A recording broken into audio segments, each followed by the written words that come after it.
Yo, what's up mga kaibigan? At ito nga po muli tayo nagbabalik para sa panibagong video. At susubukan natin gawin itong ating keyless kasi gumagalaw siya. So supposed to be dapat hindi ito gumagalaw eh. Ayun o, kung nakikita nyo ba, gumagalaw siya. So kinakabahan ako baka susunod na araw sa bigla na lang itong matanggal o tumalsik. So gagawin natin isa, subukan natin buksan itong dito sa head. Dito bubuksan sa natin siya dito, tatanggalin natin yung windshield at ito tatanggalin natin to para mabuksan tong part na to kasi nandun yung doon siguro yung may maluwag na part mga bolt. So napabuksan ko na to dati sa sa Rusi saka sa so yung ganun nga ginawa, hinigpitan yung dalawang bolt na yun. So nangyari, lumog na naman siya, kaya ito na naman, gumagalaw na naman siya. So ang gagawin natin is gagawa natin siya ng remedy o babalutan natin ng Teflon tape yung bolt na yon o lalagay natin siya ng sealant o gasket maker para para sa aking teorya hindi na siya lumuwag ulit. So let's go. Hopefully sana din natin masira to.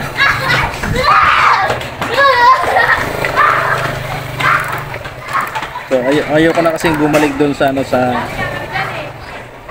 sa kasa. Nakatipid na rin sa gas. Kasi para matuto na rin tayo. Kasi hindi naman sa lahat ng panahon is yung kasa is yung sinasabi ko. Hindi naman sa lahat ng panahon yung kasa is present yung mechanic nila dun.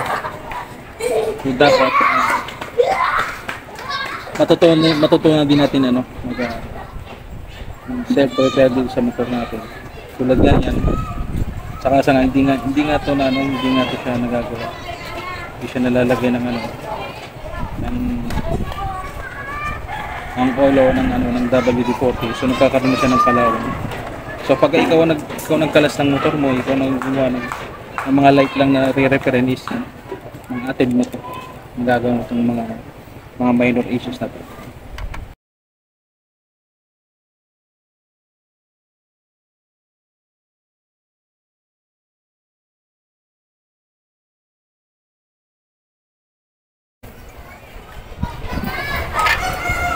Ayun, tignan mo Pia.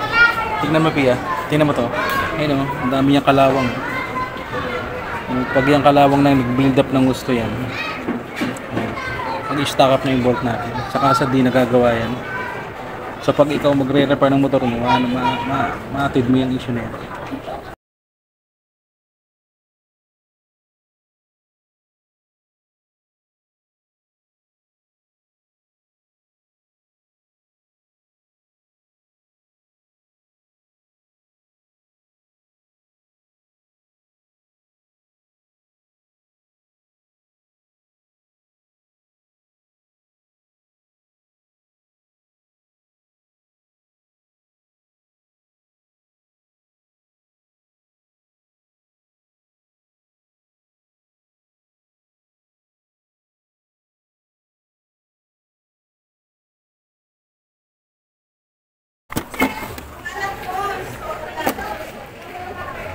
Ito pala tinanggal dito.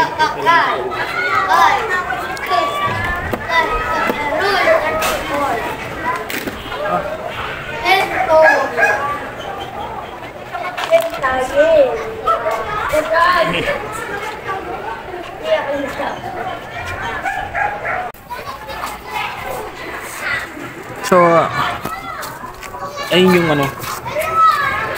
ayun yung keyless.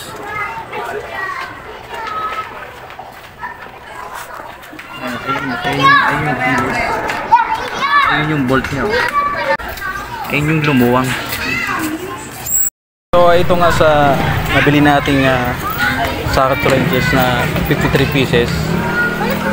Meron siyang tool na special tool na nababali para sa mga pagdukutan. Kakan mo piya. Medyo mo. Yun siya. Para sa mga masisiki po ng aming lugar. Pwede mo siyang i-bend. Para mo siya dito. Ayun o. Kailangan mo yun piya. Ayun o. Piya yan lang. Ayun o. Ayan. Ayan siya dyan. Dito ba? Ano?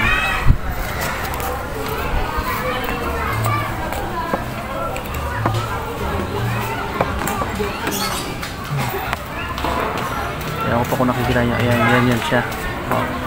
Ito ang purpose ng tool na yan. So gagawin natin, lalagyan natin siya ng sealant para hindi na siya lumog ulit.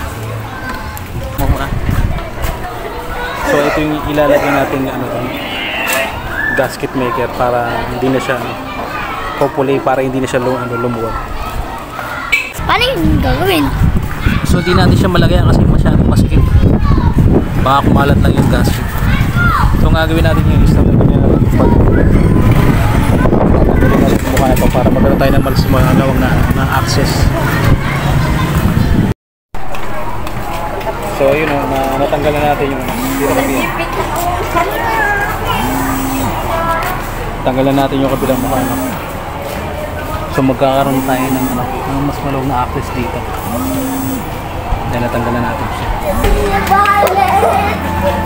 So ito yung bolt. So ito yung bolt na lumuluwag.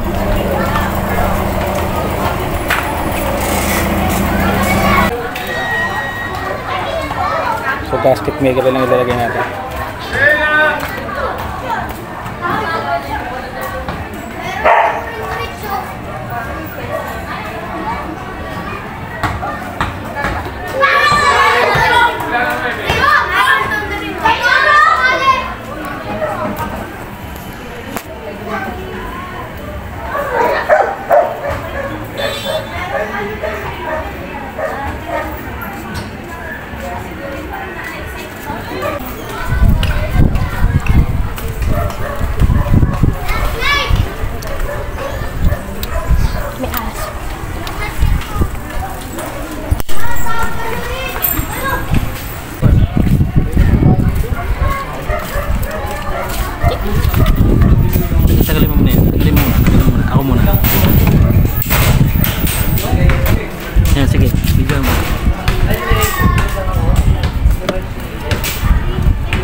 Sa part na to mga kaibigan ay finishing touches na lamang at nililinisan ko na lamang yung pairings natin. Lalagyan ko ng lubricant para maprotektahan nga yung mga threads ng mga bolts kung sakaling makontaminate man ng acid rain medyo may laban-laban sa pagkakaroon ng kalawang. At kung nakarating na po kayo sa part na ito ay marami pong salamat sa panonood. At sana po ay nakatulong ng kahit kaunti itong aking munting video para po sa inyo. At sa muli po maraming salamat ulit at keep safe and ride safe. And see you to the next one.